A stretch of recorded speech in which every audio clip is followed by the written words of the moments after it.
Bem-vindos a mais um episódio do Sinopse Tributária News, Reforma Tributária do Consumo. Meu nome é Ana Paula Luiz, sou sócia aqui do Tributário do Matos Filho e hoje também estão aqui comigo os sócios João Marcos Colucci e Marcel Alcades, para tratar um pouquinho sobre o Comitê Gestor Tributário e alguns outros pontos aqui da reforma tributária. Então, muito bem-vindo, João, muito bem-vindo, Marcel, muito obrigada por vocês estarem aqui. E eu gostaria que vocês começassem falando um pouquinho, explicando o que é o Comitê Gestor. Para que serve o Comitê Gestor? Ana, bom, a gente já tinha conversado um pouquinho antes, eu acho que a ideia é realmente interessante colocar. O Comitê Gestor é praticamente tudo. O Comitê Gestor, ele exerce um papel fundamental na reforma tributária, na implementação do IVA dual.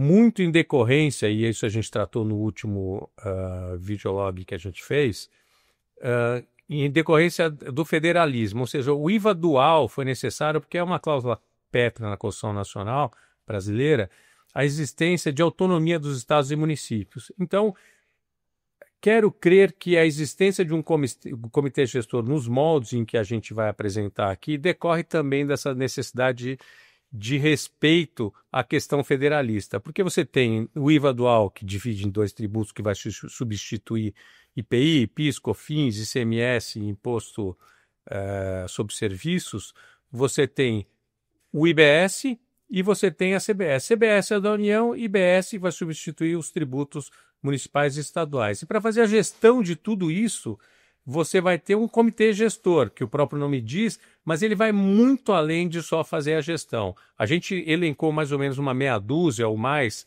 de pontos importantes para a gente tratar aqui relativos ao comitê gestor. Eu acho aqui, Ana, que o comitê gestor ele é uma peça fundamental para a reforma. Sem comitê gestor não existe reforma tributária. E o comitê gestor ele é muito particular, ele é algo que só existe aqui no Brasil dessa forma. Óbvio que o federalismo brasileiro tem aí suas particularidades e acho que ele foi uma saída criativa para que a gente pudesse coordenar muito bem o IVA dual. E eu vejo o comitê gestor hoje com muita curiosidade, né? Ele é um órgão completamente novo na nossa república, com atribuições muito importantes. Então, estamos muito acostumados a ver estados, municípios e União exercendo, né, as suas funções, as suas competências tributárias de forma muito autônoma e independente, e essa ideia de integração e de uma gestão compartilhada desses tributos, ela é muito nova. E a gente olha aqui com bastante curiosidade com relação a esse ponto. A importância dele é tão grande, ele é o dono do cofre. O comitê gestor tem a chave do cofre. E como é que vai funcionar essa questão, esse compartilhamento de informações, de tecnologia dentro do comitê gestor? É isso, o comitê gestor ele é responsável, né, dentre diversas atribuições dele, mas ele é responsável pela arrecadação do IBS, né, do nosso IVA estadual e municipal, e da divisão de receitas entre estados e municípios. Por um lado, ele simplifica muito, né, o que a gente tem hoje, porque hoje a gente tem muito essa discussão para qual município eu recolho o ISS, né, divisão de receita de CMS entre os estados. O comitê gestor ele é um órgão aí que ele vai facilitar, porque ele vai possibilitar um recolhimento do tributo automático para que posteriormente ele seja distribuído aos estados e municípios. Tanto que se fala, olha, o contribuinte agora está numa posição um pouquinho melhor, porque ele paga, não interessa para quem vai receber esse dinheiro é um problema do comitê gestor. Então, pelo menos, enfim, em teoria é isso que está disposto na legislação. Ana, interessante, e também dando um passo atrás, antes da gente mergulhar nesses pontos que o Marcel está colocando do ponto de vista técnico, né, de divisão de informação, é que o comitê gestor tem a competência de regulamentar toda a tributação de IBS, em conjunto com a Receita Federal do Brasil. Ou seja, ao final e ao cabo, muito provavelmente a gente vai ter uma regulação geral unívoca, partindo do comitê gestor, não só para o IBS, que ele é o comitê gestor do IBS, mas também que vai ter uma harmonização com a cobrança de CBS. Então é muito, muito, muito importante. Quando ele fala que é o dono do cofre, eu diria que ele é o dono do cofre e ele vai decidir, inclusive, como esse cofre vai ser feito, né? E me expliquem, então, na visão de vocês, como o comitê gestor vai atuar, vai ajudar ou vai participar de uma fiscalização de um contribuinte? Importante se entender que na reforma tributária os entes tributantes mantêm a capacidade impositiva, a competência de tributar. Então, cada estado, cada município, Distrito Federal e União tem competência para fiscalizar e para lançar o tributo. Isso é mantido. Então, é o que a gente tratou também no último videolog que a gente fez, videocast, que existe um potencial de risco de lançamentos múltiplos. E mais interessante ainda, e eu vou pedir aí para o Marcel falar, quando ele falar agora sobre a questão da integração de informações, é que vai haver uma troca de informações. Como eu te adiantei, no passado, às vezes você tinha uma comunicação de uma doação que não necessariamente ela era para fins patrimoniais, para fins de imposto de renda, pessoa física, ela era comunicada na declaração de rendas e não necessariamente ou automaticamente existia uma comunicação para o município, para ver se o tributo municipal tinha sido cobrado.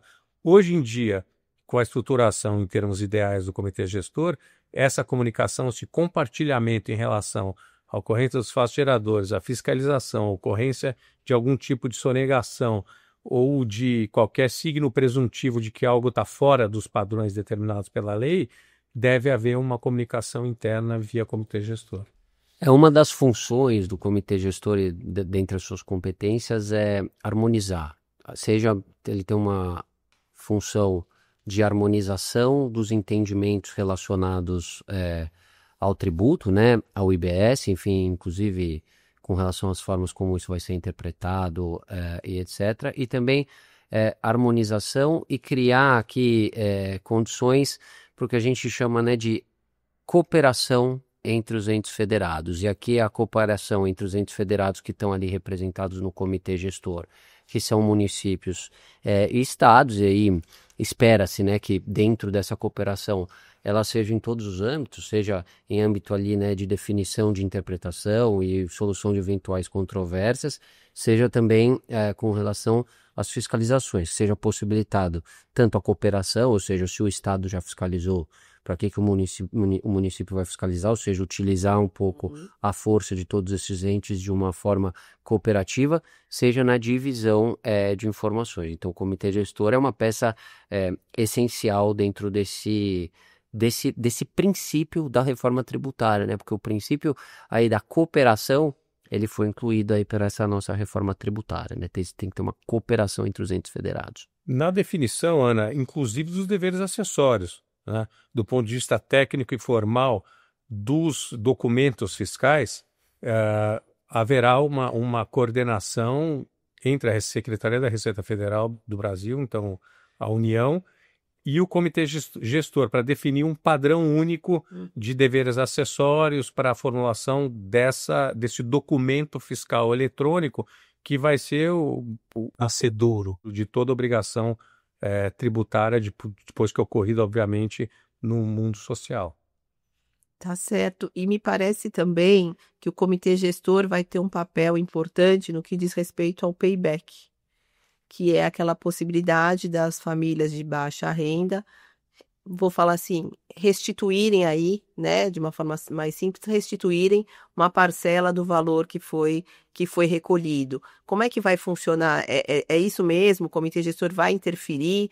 As famílias de baixa renda terão essa possibilidade de reaver essa quantia? Sim, isso é um dos fundamentos da reforma tributária para afastar a regressividade da carga tributária brasileira, que acaba apenando os contribuintes de menor renda. Então, a título de exemplo, a gente tangencial o que significa isso, a gente pode trazer uma família de baixa renda que acaba tendo toda a sua receita de salário, por exemplo, sendo utilizada como base de cálculo de tributo no sistema que a gente tem hoje. Quando você migra para um sistema novo, menos regressivo, a previsão é que haja uma devolução de parcela dessa carga. E o comitê gestor aqui é fundamental porque ele é responsável pelo sistema eletrônico como um todo, de estruturação, cobrança e distribuição da carga fiscal. Então, por ser responsável pelo desenvolvimento junto com a Receita Federal do Brasil do sistema eletrônico, ele também é responsável, deverá implementar uma estrutura que permita a devolução a esses contribuintes de menor renda de parcela do que foi objeto da tributação no consumo. É muito interessante e muito justo antes de qualquer coisa. É justamente isso, né? O comitê gestor, ele é responsável aí por todas as obrigações acessórias e também pelo sistema dos estados e dos municípios. E aí aqui, né, nós estamos com essa competência on-hold, porque o comitê gestor ainda não está em pleno funcionamento, né? E a Receita Federal já avançou bastante, né? Porque a Receita Federal ela é a responsável tanto pelos documentos fiscais quanto pelo sistema da CBS, né? Isso que se espera que dentro desse princípio de cooperação que nós estamos falando, que em algum momento eles se conversem e pelo andar aqui dos acontecimentos, é bem provável que o comitê gestor pegue aí uma carona naquilo que o SERPRO está fazendo para a Receita Federal, né? Se o sistema é cooperativo, é isso um pouco do que a gente espera, já que o SERPRO está muito mais avançado do que o comitê gestor. E aí dentro disso, esses dois órgãos vão trabalhar para fazer o cashback, né? Em regra, o cashback ele é de 20% sobre o valor desses tributos, e aí para determinados bens lá, você tem um percentual um pouquinho maior.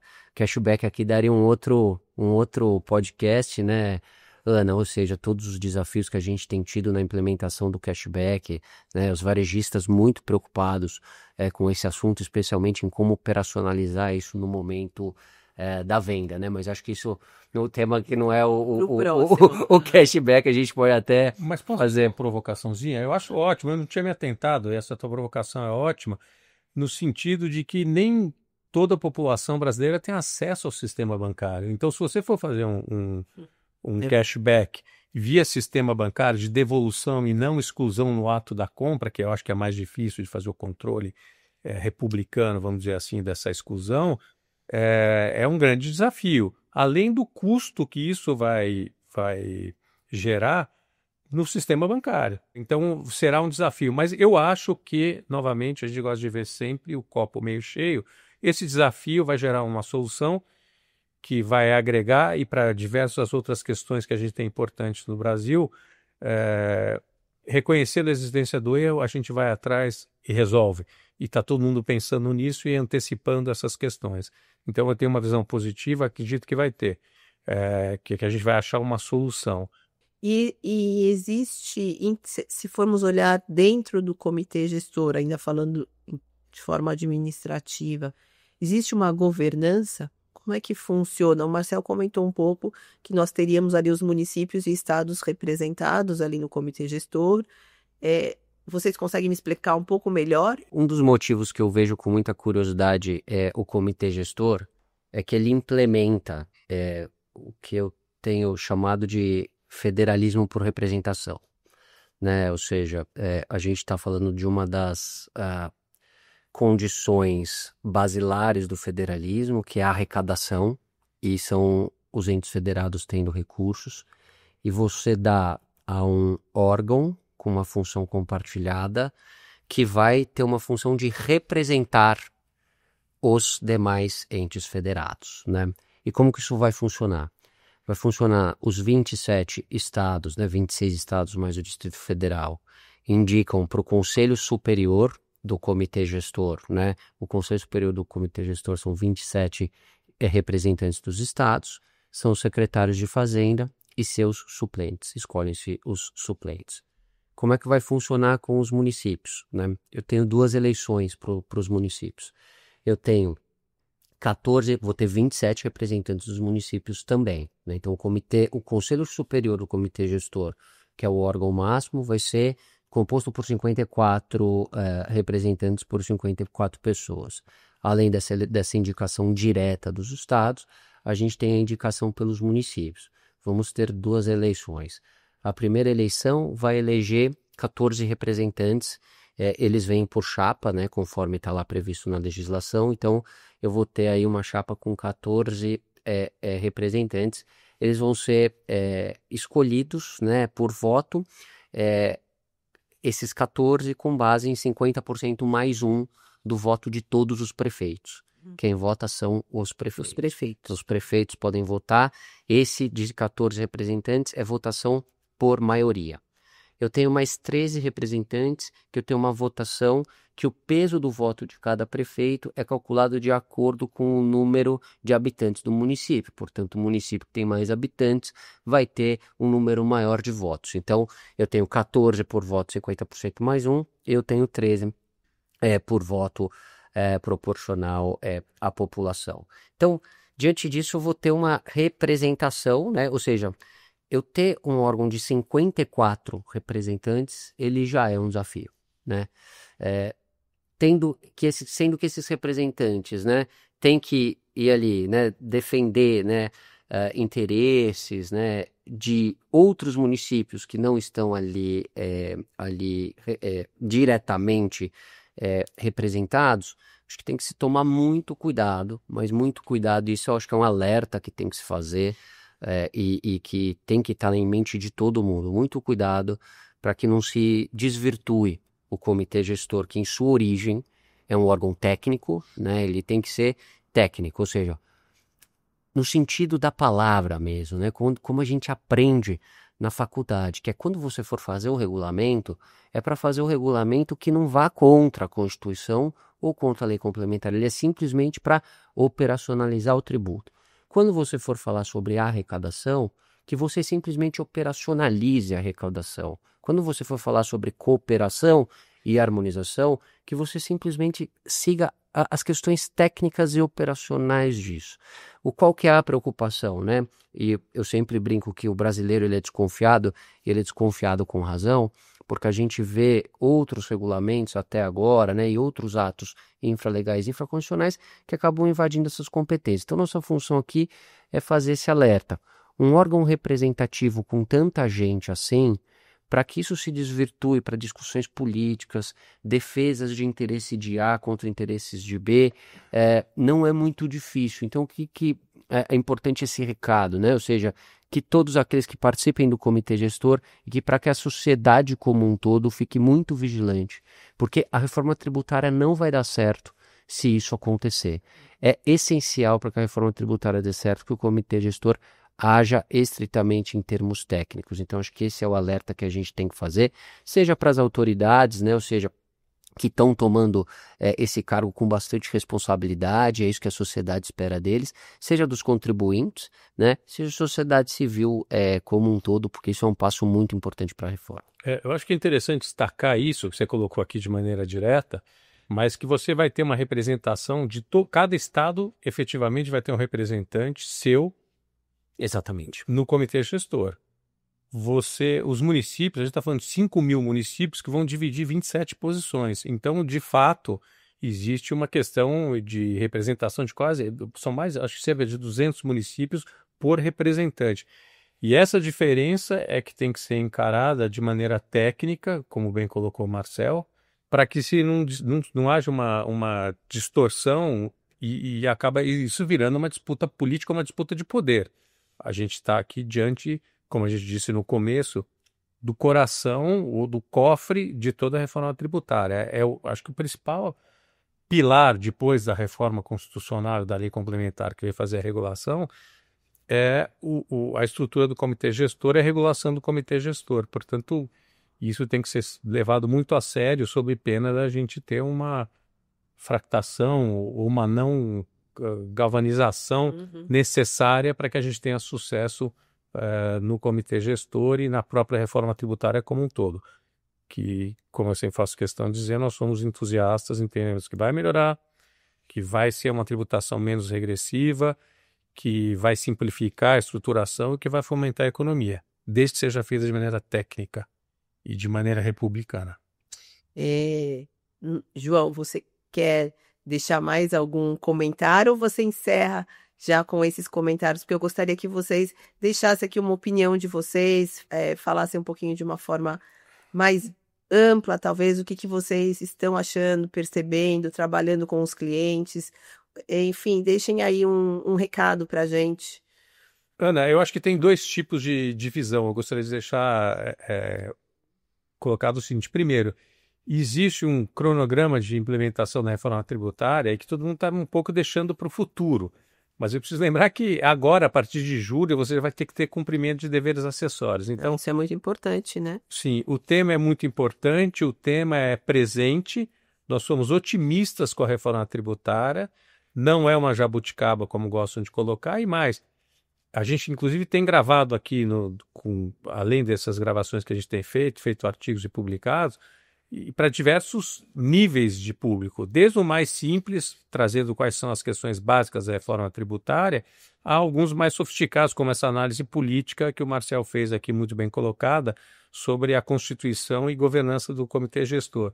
Então, eu gostaria de deixar que o tema gravado, que o tema é muito importante, que é técnico e que ele já está aí, em questão de semanas. Né? Então, a implementação, o cuidado, a auditoria de procedimentos, contratos, preços, custos, impactos, tudo deve ser dimensionado e deve ser feito. Mas, de novo, nós somos entusiastas e temos uma visão de copo meio cheio com relação à reforma.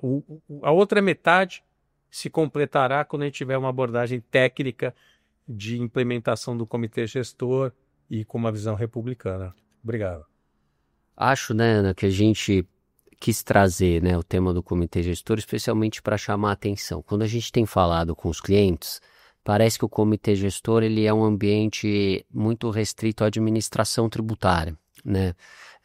Mas o que a gente tentou trazer aqui com essas competências, né, com essa necessidade de respeito, né, aos princípios da cooperação, esse cuidado na formação do comitê gestor, acho que já dá para perceber o quanto isso vai afetar o contribuinte, né? Ou seja, então o comitê gestor é um órgão importante também para o contribuinte, não ficar só restrito às administrações, porque a interação do contribuinte, embora todas as fiscalizações, etc., também continuam sendo dos entes federados ali individualmente, o comitê gestor ele vai ter um papel essencial nisso, ou seja, o dia a dia do contribuinte ele vai ser muito afetado por esse comitê gestor, motivo pelo qual é importante que não se sinta assim, né? Eu tenho sentido isso, mas o comitê gestor é uma coisa lá da administração, né? O comitê gestor é uma coisa do fisco. Acho que, ok, ele trata do funcionamento ali da máquina, né?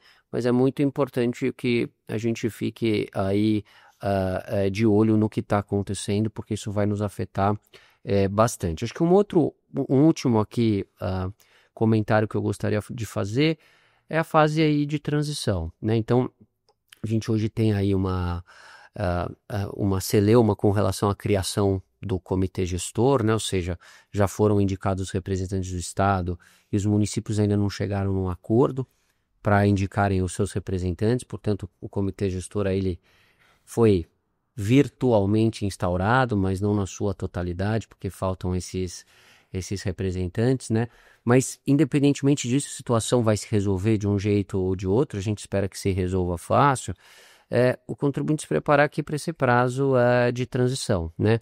Seja porque nós vamos ter uma transição do próprio contencioso tributário, né? Hoje, então, o que é julgado ali em tribunais estaduais e municipais passarão a ser julgados pelo comitê gestor, seja especialmente por conta dessa cooperação, né? Ou seja, dentro dessa harmonização, etc. Então, o contribuinte aí vai sentir isso na pele, né? Então, e nessa transição aqui, para que a gente possa estar preparado para que não receba isso de uma maneira muito, muito abrupta, né? E que os contribuintes fiquem chocados com isso. Mas minha visão é que esse comitê gestor é um assunto dos contribuintes e é um assunto da sociedade como um todo. Sem comitê gestor funcionando da forma como ele tem que funcionar, não tem reforma. Não, é importante essa questão que o Marcel trouxe, que é uma questão diretamente conectada com o contribuinte, o comitê gestor, porque a competência de harmonização para lançamento, pré-lançamento, pré-contencioso, eventualmente se for instaurado, não só para resolução das eventuais disputas que a gente espera que não aconteça, mas se vier a ocorrer, sejam de maneira estruturada resolvidas pelo comitê gestor com relação ao IBS, é essa possibilidade de harmonização prévia para evitar um contencioso e um volume de contencioso. Porque se o controle e a harmonização for feita no momento anterior ao lançamento, então esse é o entendimento a respeito da ocorrência desse fato gerador ou que esse fato em si vai desencadear no mundo da tributação, é fundamental, né? E sendo feito de maneira republicana e bem estruturada, é ótimo, diminui muito o potencial de atrito com o contribuinte, que é o que se busca, simplificação, diminuição absoluta do contencioso e uma previsibilidade, que é fundamental para a atividade econômica.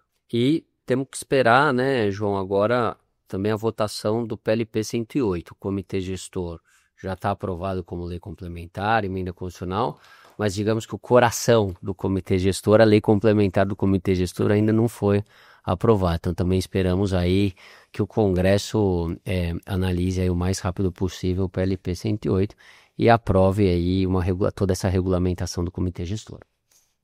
Bom, muito obrigada, João, muito obrigada, Marcel, pela participação. Agradeço também a todos vocês que estiveram aqui conosco, que irão ouvir esse nosso material aí nos próximos dias e peço que fiquem atentos às novidades, ao nosso próximo Sinopse Tributária News, que vai tratar aí de outros capítulos da reforma tributária sobre o consumo. Muito obrigada. Obrigado, Ana Paula. Obrigado.